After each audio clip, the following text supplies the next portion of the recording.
Hello, everybody, and welcome to The Beat, a news and informative talk program brought to you by the Center for Community Media here at Worcester State University. I'm RJ Sheedy, and we have a great show for you today. Today we have on a local celebrity. Everyone please say hello to Dale LePage. Dale? You are lying. I know, I'm such a liar. There's no such thing as a local celebrity in Worcester. But that's what you are. You're on Charter 3, you have a band. Yes. Everybody knows you. I can't turn a corner without someone saying. You know me, that's enough, I guess. I know you. That's enough to be famous. You gotta know RJ Sheedy. Oh, okay, all right. So, I'll take that. I'll take that. So before we talk about what you're trying to do for the city of Worcester, introduce yourself to the viewers who may not know you at home. Oh, all right.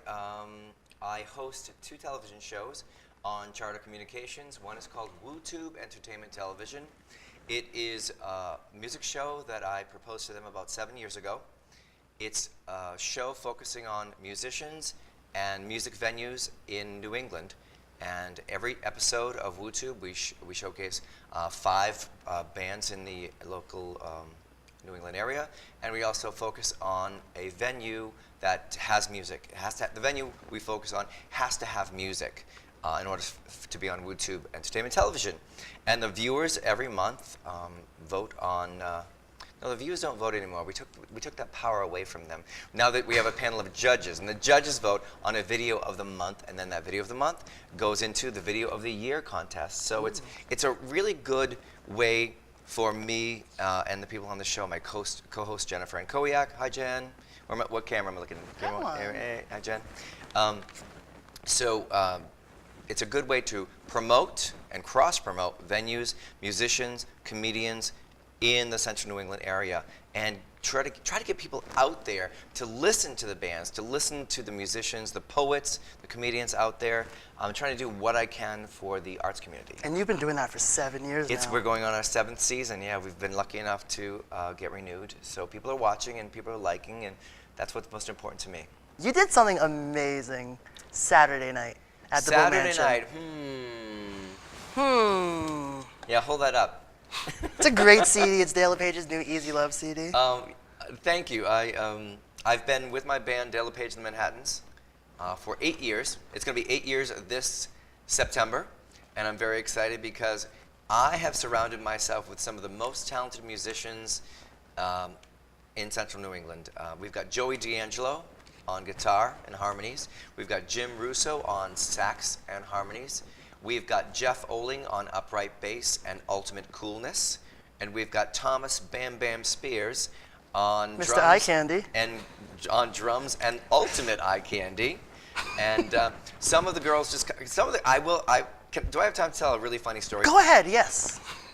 I'm in Shaw's, and I'm in the deli aisle, and this girl walks up to me, and she goes, oh, I just want to walk up to you and tell you that I watch your TV show, and I really love your band. We've been to quite a few of your gigs. And I said, thank you so much. I said, thank you for supporting music. She goes, well, if I'm being really honest with you, sometimes we just come to stare at the drummer. You know what? Whatever it takes to get you there. Whatever it takes to get to the door. So thanks, Tommy Spears, for being the eye candy. Yeah. But we had our CD release party. We had your CD release party. We had it at the Bull Mansion, which is an incredible venue, great restaurant, amazing entertainment space, auditorium. Would you call it a hall? You call it a hall, right? Yeah. I don't know. It's got a bar. It's a club to me. It's a club. All right. Okay. It's got a great stage, amazing sound, amazing lighting, great sound guy. Thanks, Steve. Victoria and Adi are the owners, and they've done some great work. They took this historic building in Worcester and made a fantastic club and bar and restaurant, and bravo to them. Yeah. And it was nice of you to come and bring your friends with you. No, honestly, like, your music is awesome. I really love the You're just saying that because I'm right here. No, I'm actually not lying this time on TV. I do appreciate the plug, and I know you like our music because you've been to quite a few shows. A few. I see. Yes. And I thank you for that. I thank you for the support. And the CD release party went very well. And I am grateful for the fans and the friends who have supported us for 8 years. This CD is 99.7.5 original material. There's one song on there that's a cover. But we wrote all these songs, and it was a lot of fun. It's a great process. It's really fun to listen to. I hope somebody gets a chance to go ahead and see your music. You'll be able to get it at our shows. You'll be able to get the CD online at CD Baby or Amazon, or You gotta get it on iTunes. I'll get it on. That's how these college students are gonna find I'll you. get it That on you need to iTunes. get it on All right, iTunes. all right, I'll tell Tommy Spears. He's my IT guy. Get eye candy to do it. I'll Absolutely. get eye candy to do it. Yes, and you also host New England Pride TV, which you've been doing for a year. We just celebrated our 1-year anniversary. New England Pride TV is New England's first LGBTQ television show that airs. It goes out to over 1 million homes now. I'm reading off your notes. That's how I know that. No, I'm kidding. It goes out to over 1 million homes now. It goes from Maine all over, and you can also watch it on Facebook, on the web.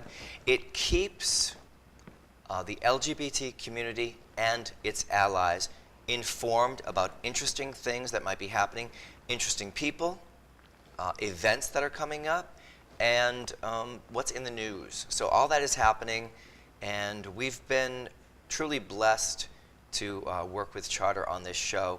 And like I said, we just celebrated our 1-year anniversary, which I'm grateful for. Do you have favorite guests on these two shows? I am constantly inspired by many different guests.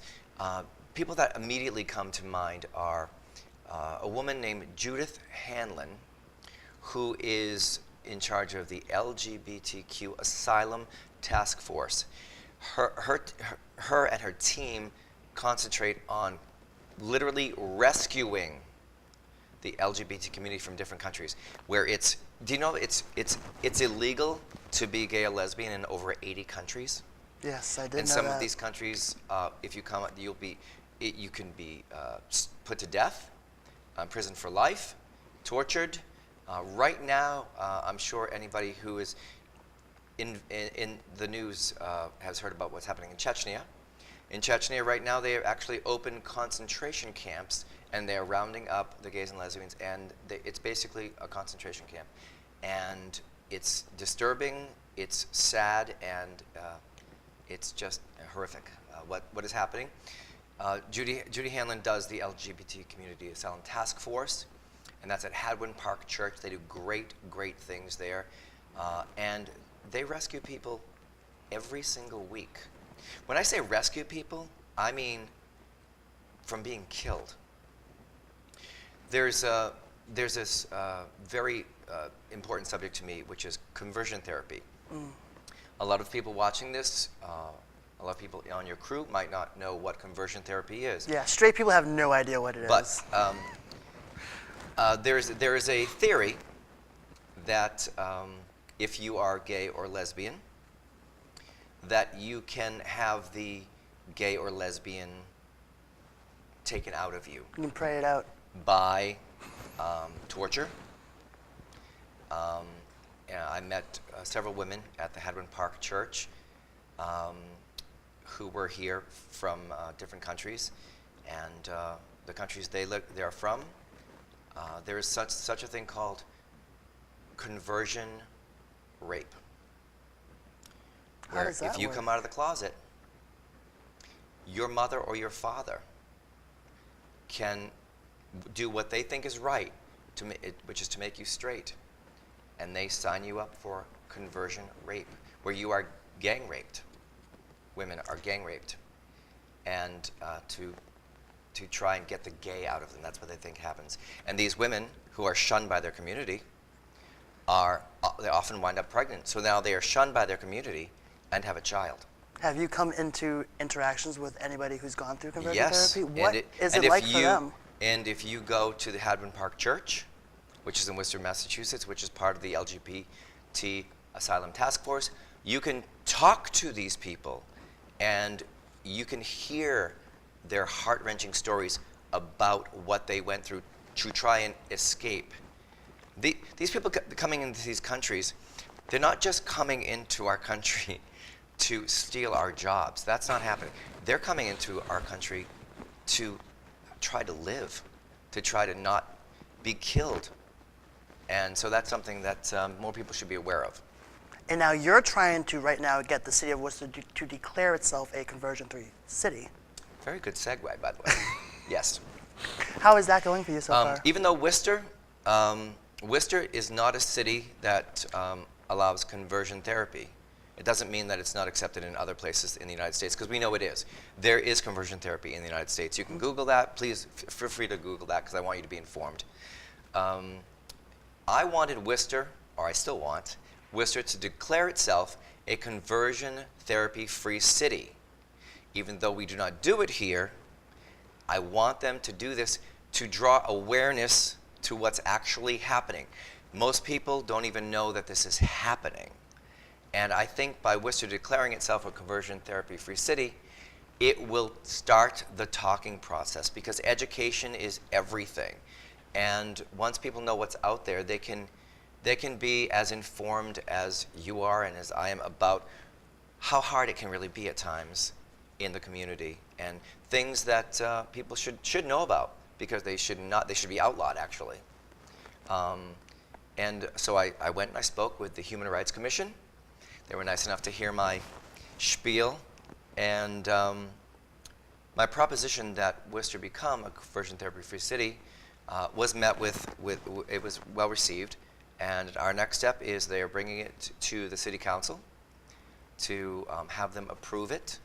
And I talked to Congressman Jim McGovern about this, and he said, Dale, it's a no-brainer. He said this should happen, and I feel the same way, only because I just need to raise awareness to people of what is actually happening out there that we close our eyes to. And I get it. I totally get it. It's so much easier to close your eyes and close your ears, and that's how we survive sometimes. We can only handle so much. I get that. But you know, if you just take the moment to realize how devastating things can be for certain communities and certain people, and just open a dialogue. I just want people to open a dialogue and talk about it. So again, education is key. Have you spoken to anybody on City Council about this yet? Are they aware of what you're doing? Yes, they are aware. I'm waiting to hear back from them. As we speak, I'm waiting to hear back from them. Ed Augustus, the city manager, is aware. I reached out to him personally. And I did reach out to a couple of members of City Council that I kind of had a connection with. Tony Economou, who was very responsive. And I can't remember who else I reached out to. But I'm waiting to hear, so let's hope it happens. Is there anything that our viewers can do to help? Our viewers, wow, that would be amazing. I would love your viewers and my friends and fans watching right now to actually maybe write to City Hall. Just say, attention, City Council, please pass the conversion therapy-free city bill, and just tell them that you support it. I would love that. That would be amazing if that happened. Yeah. I think we can get that to Thank happen. you for The power of you and the power of us asking our audience. I think it's a no-brainer. It should is. happen, but It really should. I would like to have the support out there too, because I'm kind of going this alone. Are you really? Yeah, right. Yeah, I am. That's not fair. I've got a couple of friends who are actually straight allies who are saying, like, this should have been happening years ago. And so I'm grateful for any support I have. That's awesome. Yeah. Dale, thank you so much for being here today. A pleasure. And thank you at home for taking a look at us here today on The Beat. I hope, as always, you've learned something fun, new, and exciting here on the program. Reporting for The Beat, I'm RJ Sheedy. So long, everybody.